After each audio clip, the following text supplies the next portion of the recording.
Model pembelajaran berbasis STEM. Kelompok 1.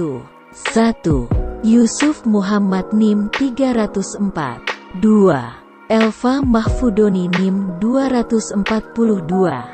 3. Dimas Prasetyo NIM 243. 4. Oktara Rosiana Asri NIM 088. 5. Jennifer Fistiana Febriani NIM 045. Pengertian: pendidikan STEM adalah pendekatan dalam pendidikan di mana sains, teknologi, teknik, matematika terintegrasi dengan proses pendidikan berfokus pada pemecahan masalah dalam kehidupan sehari-hari yang nyata serta dalam kehidupan profesional. Pendahuluan: penguasaan ilmu pengetahuan dan teknologi, IPTEK, saat ini menjadi kunci penting dalam menghadapi tantangan di masa depan. Berbagai tantangan yang muncul antara lain berkaitan dengan peningkatan kualitas hidup, pemerataan pembangunan, dan kemampuan untuk mengembangkan sumber daya manusia.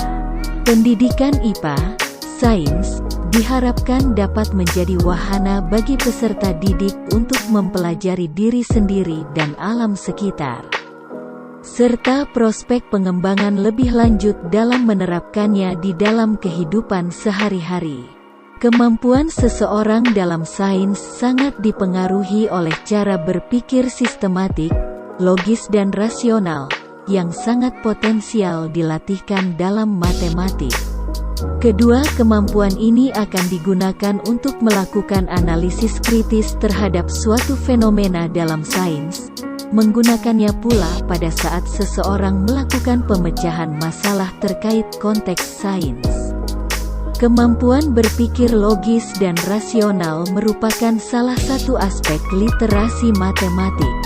Seorang yang literat terhadap matematika biasanya akan memiliki kemampuan untuk memikirkan fenomena yang ditemukan dengan logis, sistematik, dan dilandasi dengan pemikiran-pemikiran kritis. Siswa dapat memaknai lebih dalam arti penting sains bagi perkembangan teknologi, dan sebaliknya. STEM, Science, Technology, Engineering and Mathematics. Education saat ini menjadi alternatif pembelajaran sains yang dapat membangun generasi yang mampu menghadapi abad 21 yang penuh tantangan. Metode deskriptif analisis dari berbagai artikel hasil penelitian dan hasil penelitian peneliti digunakan untuk mengkaji keterkaitan antara literasi sains, siswa serta urgensi pembelajaran STEM dalam meningkatkan literasi sains siswa. Literasi sains dan teknologi, matematika, dan bahasa anak Indonesia. Istilah sains berasal dari bahasa Inggris science yang diambil dari bahasa Latin scientia dan berarti pengetahuan. Sains berkaitan dengan cara mencari tahu tentang alam secara sistematis. Sehingga sains bukan hanya penguasaan, kumpulan pengetahuan yang berupa fakta-fakta, konsep-konsep, atau prinsip-prinsip saja, tetapi juga merupakan suatu proses penemuan. Bagian yang tak dapat dipisahkan dari sains adalah teknologi. Perkembangan teknologi dilandasi oleh sains, sedangkan teknologi itu sendiri menunjang perkembangan sains. Terutama digunakan untuk aktivitas penemuan dalam upaya memperoleh penjelasan tentang objek dan fenomena alam. Dari pengertian-pengertian tersebut dapat tarik suatu abstraksi bahwa literasi sains dan teknologi adalah kemampuan menggunakan pengetahuan sains dan penerapannya, mengidentifikasi permasalahan dan menarik kesimpulan berdasarkan bukti-bukti dalam rangka memahami, serta membuat keputusan tentang alam dan perubahan pada alam sebagai aktivitas manusia dalam kehidupan sehari-hari. Menurut National Science Teachers Association, literasi sains dan teknologi mempunyai ciri-ciri sebagai berikut. 1. Menggunakan konsep-konsep sains, keterampilan proses dan nilai apabila mengambil keputusan yang bertanggung jawab dalam kehidupan sehari-hari. 2. Mengetahui bagaimana masyarakat mempengaruhi sains dan teknologi serta bagaimana sains dan teknologi mempengaruhi masyarakat. 3. Mengetahui bahwa masyarakat mengontrol sains dan teknologi melalui pengelolaan sumber daya alam. 4. Menyadari keterbatasan dan kegunaan sains dan teknologi untuk meningkatkan kesejahteraan manusia. 5. Memenuhi sebagian besar konsep-konsep sains, hipotesis dan teori sains dan mampu menggunakannya. Hasil analisis lebih lanjut terhadap data PISA untuk anak Indonesia ini menghasilkan beberapa temuan di antaranya. 1. Capaian literasi peserta didik rendah, dengan rata-rata sekitar 32% untuk keseluruhan aspek, yang terdiri atas 29% untuk konten, 34% untuk proses, dan 32% untuk konteks. 2. Terdapat keragaman antar provinsi yang relatif rendah dari tingkat literasi sains peserta didik Indonesia. 3. Kemampuan memecahkan masalah anak Indonesia sangat rendah, jauh dibandingkan dengan negara-negara seperti Malaysia, Thailand, atau Filipina. Literasi sains dan teknologi tidak dapat dipisahkan dari literasi bahasa, membaca. Literasi bahasa dapat dimaknai sebagai kemampuan dalam membaca kata-kata yang tercetak, menulis dengan mudah dan menyenangkan, menyampaikan ide-ide yang esensial melalui kata-kata tertulis, dan memahami pesan lisan. Pembelajaran berbasis STEM. Secara umum, penerapan STEM dalam perkuliahan, pembelajaran dapat mendorong peserta didik untuk mendesain, mengembangkan dan memanfaatkan teknologi, mengasah kognitif, manipulatif, dan afektif, serta mengaplikasikan pengetahuan.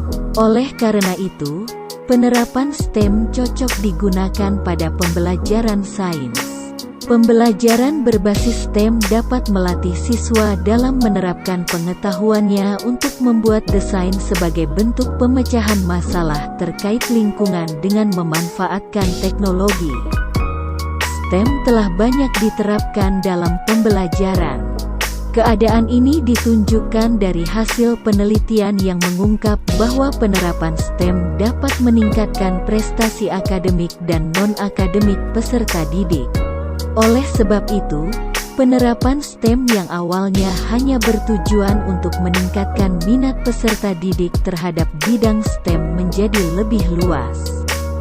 Keadaan ini muncul karena setelah diterapkan dalam pembelajaran, ternyata STEM mampu meningkatkan penguasaan pengetahuan, mengaplikasikan pengetahuan untuk memecahkan masalah, serta mendorong peserta didik untuk mencipta sesuatu yang baru. Penutup, seperti telah diuraikan pada bagian terdahulu, maju mundurnya suatu bangsa dapat dicirikan oleh 3 aspek, yaitu literasi, sains, bahasa, dan matematika.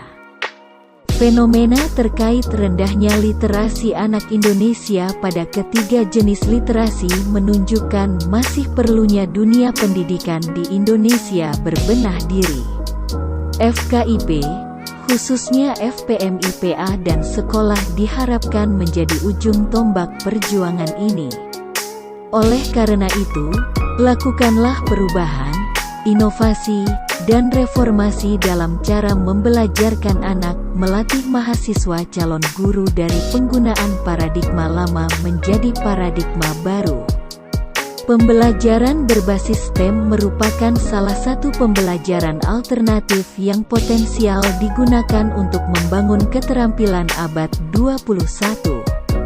Pembelajaran berbasis STEM dapat dikemas dalam model pembelajaran kooperatif, PBL, PJBL, dan model pembelajaran lainnya.